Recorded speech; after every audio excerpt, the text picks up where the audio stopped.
Edward Smith, 23F239190. Good morning, Your Honor. Morning, Mr. Carmen. Michael A. Carmen, P73824 on behalf of the defendant.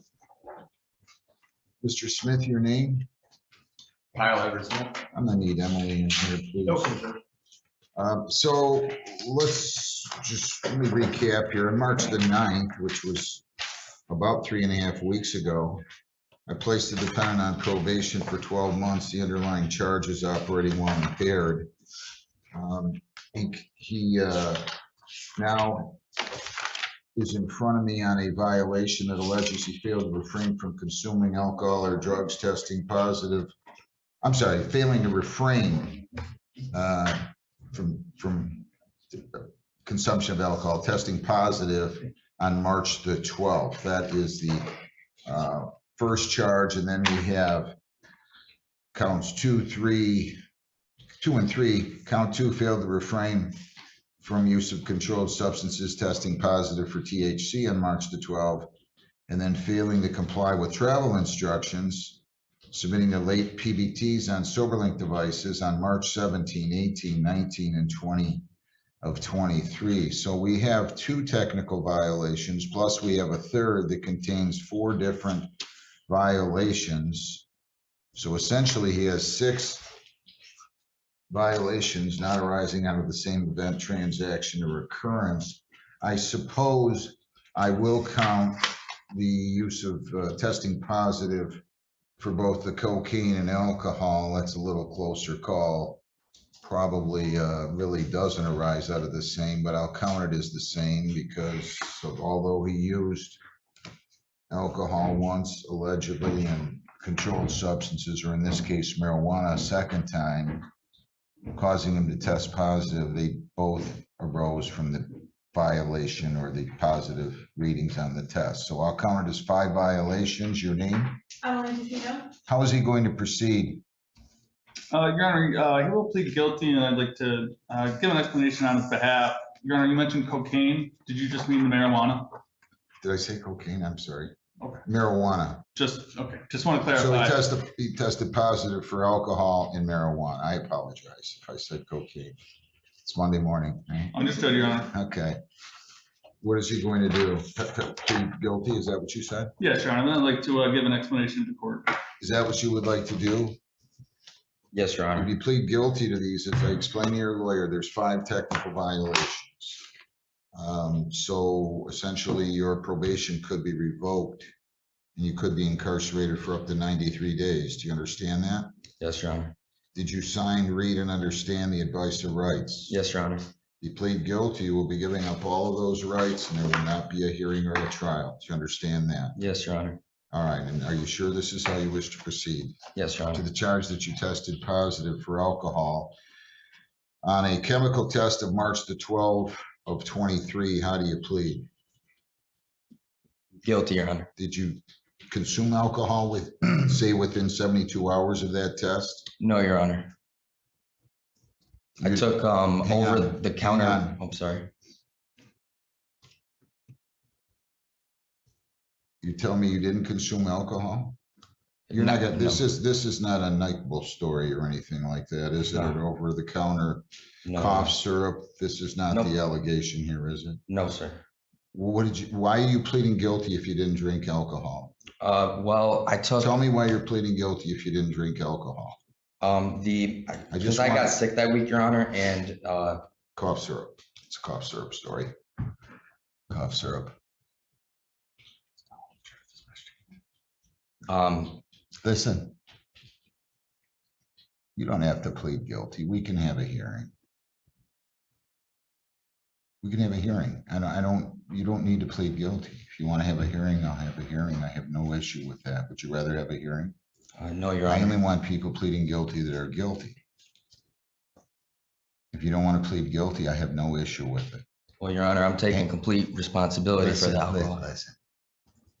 Are you listening to what I said? Yes, Your Honor. I don't let people take complete responsibility unless they violated the rule or in this case, the condition of probation. That's what we're supposed to do. So if you didn't drink alcohol I'm gonna move on. I'll just have a hearing right now and we'll have testimony on all of this if you'd prefer. If that's what he wants to do.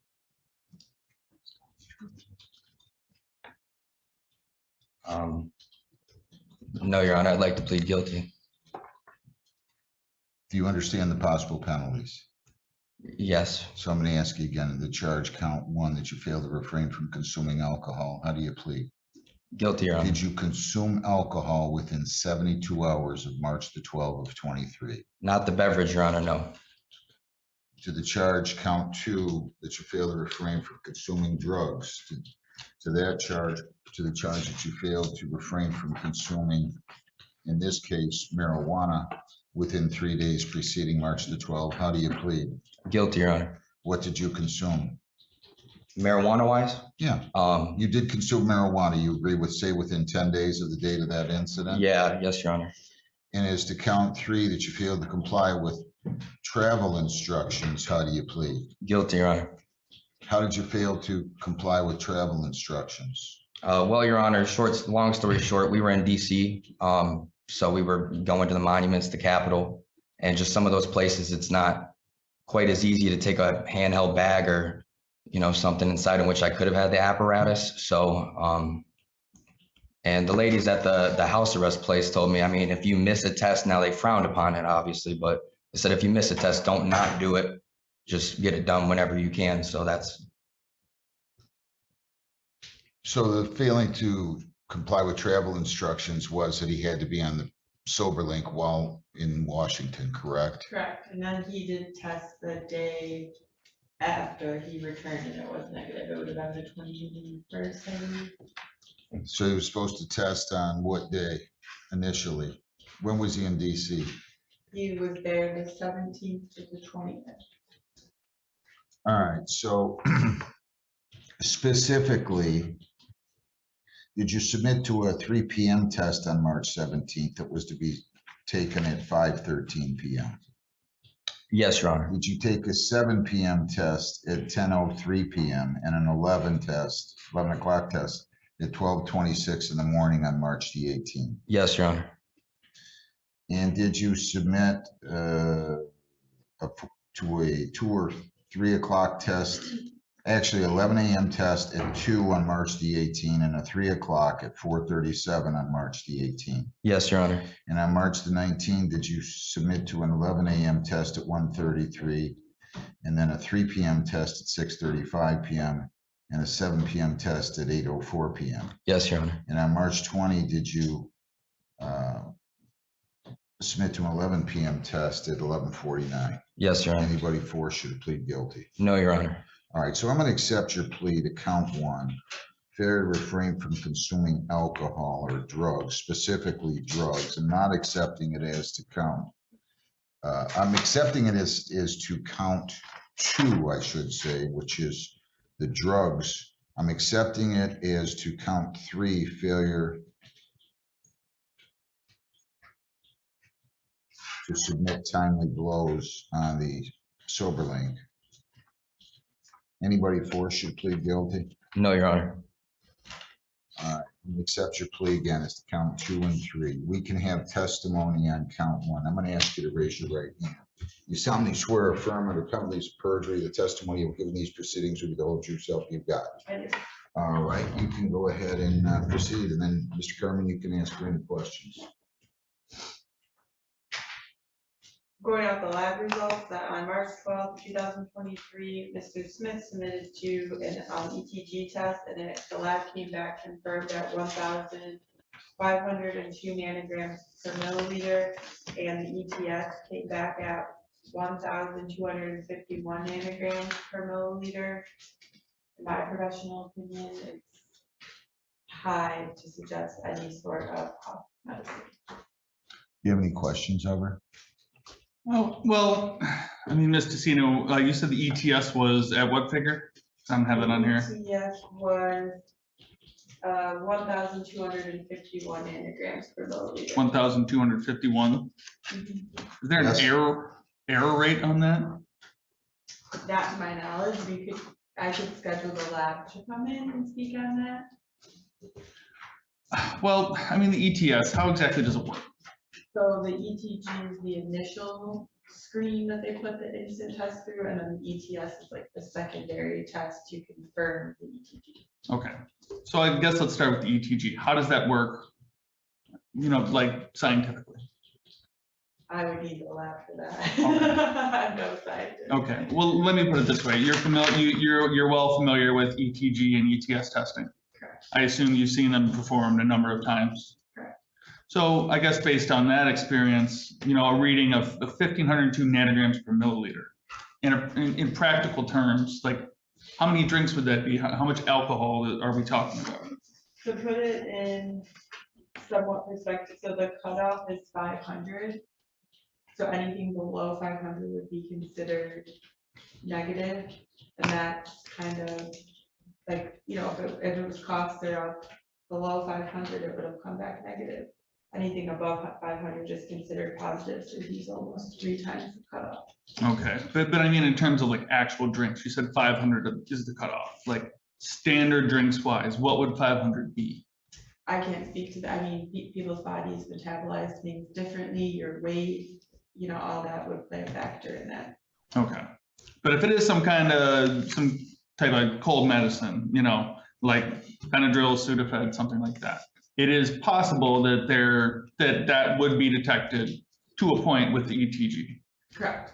And the ETS. Correct. But just not at a figure of 1,502 nanograms per milliliter. Correct. Or the other one you said was Would it 1251. even reach the cutoff? It would vary, with how much they took, and again, people's bodies metabolize things differently. But that is. You would have to drink a lot of cold cough Correct. medicine, Mhm. a lot. Go ahead. I mean, what constitutes a lot? Okay, that's all right. Three of the little No, cups full, the No whole way. bottle, it's. no, I mean, I'll be happy to bring in the expert here if you'd like. It's not even close. No, Your Honor, that's not necessary. I'm just trying to get a frame of reference for it. I understand. Go ahead. Anything else? The testing was performed on March 12th. Yeah. How far back, time-wise, could that detect this amount of, alcohol or some type of metabolized alcohol in someone's system? 72 hours. 72 hours? Okay. And I guess the volume, the consumption, however you want to put it, that would remain static You mean like, from hour 1 to hour 72? I would think, again, something the lab could probably speak to better, that, as the days progressively pass, the levels would get lower. I don't think I have any other questions, Your Honor. Does your client wish to testify or remain silent? I would like to testify, Your Honor. Raise your right hand and solemnly swear affirm under penalties of perjury that the testimony you will give in these proceedings will be the whole truth, so help you God. Yes, Your Honor. Okay, go ahead. Mr. Smith, so on March 12th, you did perform a DNA test, correct? That is correct. Thinking back to March 9th, then I guess approximately 72 hours. Mm. You were sick? Yep. Tell us what exactly you had, how much, specifically, please. So I was taking 2 over-the-counters. I was taking Benadryl and Sudafed. I was taking it pretty thoroughly throughout the day. And even on the Saturday night into the Sunday morning of testing, I didn't sleep. So I was up at 5 a.m. and I went in at 7. I tried to get in there early to complete the test. And I did take both Sudafed and Benadryl trying to sleep, but I didn't end up falling asleep. So I took that right before my test. And yeah, but since the Thursday before, Your Honor, I had been consistently taking Benadryl, Sudafed, other medicines. But I mean, those are the 2 that when I looked them up, was reading alcohol contents and stuff. When So you looked them up on the internet. well, honestly, not at first. The DNA. When you looked them up on the internet to see if they could make for a positive reading. No, Your Honor. The DNA lady told me. Well, she asked me, "Did you take NyQuil or anything?" I said, "No, Benadryl, Sudafed, she's like, oh, well, that will do it. I'm like, oh, really? Because I was confused, you know, I wouldn't have taken nothing with the stipulations I got. So, but Any questions of them? No. I don't either. Any argument? Let me just, Mr. Smith, you said the DNA lady, to be specific as possible. yeah, so she asked me obviously what I had, and I said Benadryl, Sudafed. She said, oh yeah, Benadryl contains alcohol, which is where I was very stumped. But Sudafed, I kind of sort of knew because my mother's a nurse, but I didn't think it was to the extent that it would show up. But I mean, I do take full responsibility, obviously, and you know, it won't happen again. Any argument? Anybody? Anybody? Anybody? Just one more question. You don't remember the woman's name by chance, do you? I don't, but I'm sure I could get it because I got regular testing. Christy, the younger girl? Yeah. All right, I've heard enough, ladies and gentlemen. There's no way you're getting to that kind of a reading using cough syrup. You don't get there. This is a serious sign here based upon the fact that I placed you on probation on March the 9th. And here you are 3 days later violating already. You're not taking this seriously. I'm keeping them on probation. I'm converting the level 2 program to an outpatient treatment program. You're going to serve 2 days on the court work program. You're going to pay $35 a day for a total of 70 on that. You are to test. Judge, he is, I didn't get an opportunity to say, he was referred for sobriety court last week on his drug testing case. So he's on a sober leave now, and he is testing chemically twice weekly. Okay, good. Well, then I'm going to just say for this purpose, defendant's level 2. Which he's already will be doing for that as well, so that works. But he's not going to do a level 2. He's doing No, outpatient. he'll be doing outpatient. He was already referred. Defendant's level 2 converted to outpatient treatment. Defendant to test weekly. So you're to test weekly, 2 days on the court work program, pay $70 for that, additional cost of $125. Your total here is $195. I'm writing this down for the record as 3 technical violations. I'm going to lump the failure to submit timely blows because I don't find that catastrophic into 1 technical violation. But he does have the still the alcohol and the drugs. So there's no way you got there. I don't know why you're trying to pull one over on me. Oh, 195, that's the total. You better shape up. Oh, I will, Your Honor. Well, you better do it quick. Your Honor, if I could add 2 things. It's rare when I have somebody come in and violate 3 days after their sentencing. Can he pay all of this today? I should be able to, Your Honor, yes. Pay this by 4 p.m. Your Honor, if I could add just 2 things real quick. He did disclose to probation his use of marijuana and did get a medical marijuana card. I think that was. I don't think they're going to take him in a sobriety court with a medical marijuana card, are they? They're not doing No, that, are so they? he didn't, I included that in the violation because he did submit his medical marijuana card, but it wasn't issued until March 14th. I don't think he wants to get in sobriety court, does he? Since then, Does he want to get in sobriety court? he says he's going to forego the. So here's what I've got so far. Somebody that just was sentenced about 3.5 weeks ago that violated on multiple occasions, now has gone and gotten a medical marijuana card, has another case pending in front of Judge Hessen. And he's talking about getting in sobriety court, yet turning around and getting a medical marijuana card. Your Honor, he got the card before he started the sobriety court ball rolling. He got the medical marijuana card, I think, on, was it March 14th? He didn't have it at the Yeah, time I sentenced him. Correct, that's why I included that. He did not have it at the time I sentenced him March 9th. Is that true? Correct. You had applied for it, correct? I had applied, yes. I just had to wait for it to come in the mail and I couldn't do nothing without the physical card. And I only got it, Your Honor, just because of, you know, the injuries I've gone through. I'm not a pill taker. And I didn't want nothing of that nature, so. I think the upshot is, Your Honor, the marijuana is not going to be an issue anymore. No, not at all. Correct? Correct, yes. I'm willing to take whatever steps are possible to. You better get going. isn't looking good. Good luck. Thanks. Thank you, Your Honor. Thank you, Your Honor.